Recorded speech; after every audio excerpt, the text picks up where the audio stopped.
that it sprang out of nothing. Right. We're just Big Bang cosmology Right. doesn't assert that everything sprang out of nothing. Yeah, but that's the reason, though, is that Jesus had to die was to open the way for mankind to go into heaven. The veil of the temple was rent in two from top to bottom when that Jesus died on the cross. Why did it have to be Okay. that way? Well, it opened the way to heaven. I know, and I didn't ask what it because it did. was- I asked why was there no other way than for God to sacrifice himself to himself? Why was there no other way for God to sacrifice himself? No, basically what happened is you're saying that Satan screwed up God's plans, and God used Jesus. Was Jesus God? I don't know. In your opinion, was Jesus actually God? Yes. Okay, so God came down in human form to thwart Satan, to outmaneuver him, and sacrifice himself to himself. Why was that the only way to accomplish this? Why is a blood sacrifice? What's so magical about blood? And why does God like the smell of blood so much? Well, I wouldn't say that he likes the smell of blood. He said See, and that's odd. sacrificing and offerings I didn't want. That's but in odd, all though, the Stan, legal, because now you've got two ins and things. outs there, we don't really have a good understanding. But we do know that that's what opened the way to heaven when the veil was opened to the Holy of Holies. No, we don't know that. We don't know that. You're asserting it. And oddly enough, you're asserting these things. I'm asserting from my biblical knowledge. Okay, if you want to talk about biblical knowledge, that's the point I'm getting to. You're asserting these things in contradiction to what's in the Bible. Because in the Bible, in Isaiah, you have God saying that I, the Lord, create all things good and evil. And it specifically states that Satan was one of God's creations. As a matter of fact, Well, Satan where was does it say that? God's, Lucifer's, it's in Isaiah. I mean, you actually, know, that part talking hang about on. the king of Babylon, it has nothing to do with Satan there. It's The other thing is that in the Old Testament, it specifically says that blood sacrifices were made and the odor was pleasing to Yahweh. So God likes the smell of blood.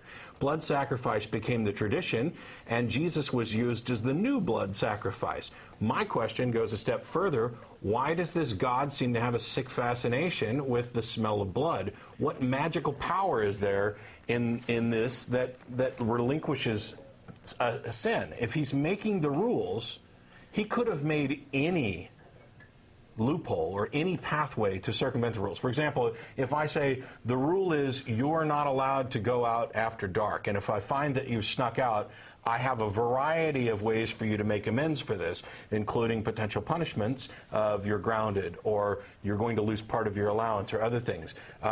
But this God specifically chose to say, if you violate these things, what I want you to do is go take another one of my creations, place it on an altar, slice it open, gut it, and burn it so that I can smell it, and this will alleviate your sin.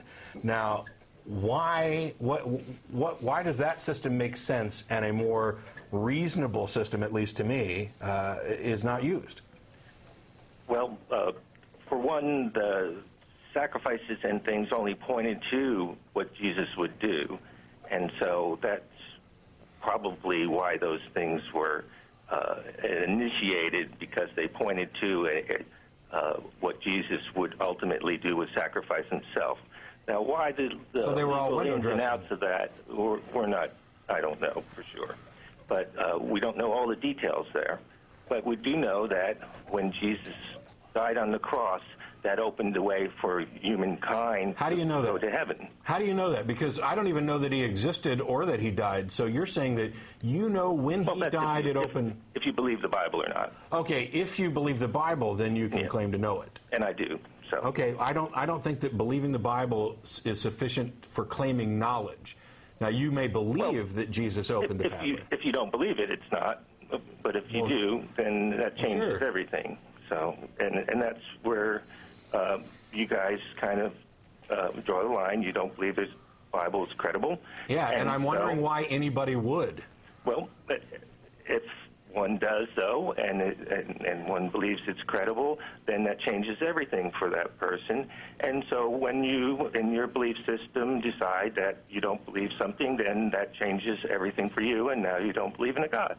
And so your kind of religion is to have no God. And so you guys have kind of created a religion No. of your own. No. Sure. 'Cause there's no dogma.